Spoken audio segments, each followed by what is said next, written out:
pitchers of water and glasses of every possible shape, wine, highball, martini, shot, waiting to be filled with alcoholic beverages of every sort. The Derby couldn't serve booze officially, of course, so everyone who imbibed, and that was everyone who breathed, was required to bring his own, usually in a flask. America was still like that in 1930, and I was completely comfortable with it, even pleased by the gangster business it created. At least there would be no raid tonight. This was, after all, a Zanuck affair. Paulette didn't want to be left out of the toast to literature, so he reached under the table, pulled out a small pail, and filled our glasses with a greenish gin. We three clicked glasses and downed our booze. Surprisingly good stuff, actually. It was going to be one of those nights. The word starlet hadn't been invented back then, but they were there in the delightful flesh, even if the word didn't yet serve. Paulette saw me eyeing a redhead 2 tables away. He whispered, "Sweet meat indeed." I alluded to the well-built young man with her. Brown laughed and said, "Warner pansy. The studio just hooks them up for publicity photos." Paulette asked me if I saw anything else in the room I liked. A silly question, but implying he hoped to have the redhead for himself. I looked around and said, "Nope, she's the only one here for me tonight." It wasn't until I broke a grin that he smacked me on the back again. "This here is my kind of guy," he announced to the noisy room.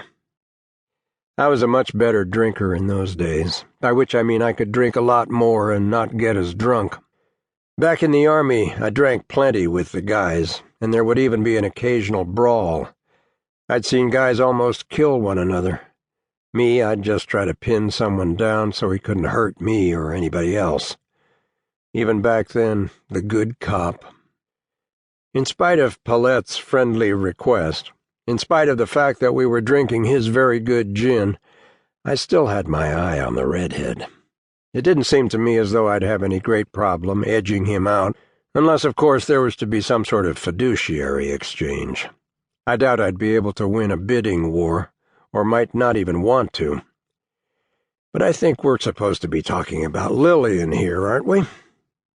As I recall, Mike Curtis, the director, was just about to begin a speech of gratefulness to and introduction of Mr. Zanuck, when I realized it was the perfect time to stand, walk toward the redhead's table, and touch her bare shoulder as I brushed her chair on the way to the men's room.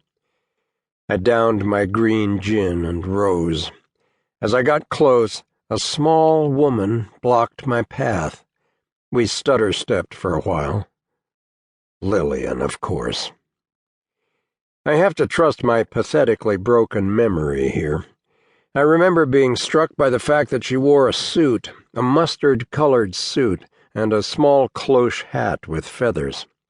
I recall thinking how out of place. This was a major Hollywood soiree, and here was a gal dressed for a New York literary luncheon.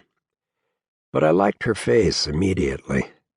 Nature had created it, as unforgiving as Mount Rushmore, as beautiful as the Rockies. She hooked my arm, walked along with me, and quoted my line from, I think, The Girl with the Silver Eyes, something like, "You beast," she spat, and then her smile grew gentle again. I have to admit it struck me as pretty funny.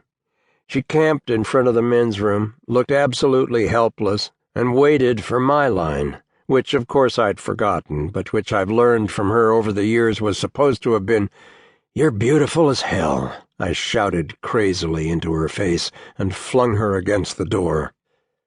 Instead, I think I said something about how surprising it was to run into Betty Davis on my way to the men's room. She told me how disappointed she was that I couldn't remember my own lines. What kind of writer was I, anyway? "One who got paid by the word," I said. "Some would call that a description of a hack," she said. "Acerbic wench," I said. "I am not a bitch." I didn't say bitch. I said wench. "Okay, that one I'll buy," she said.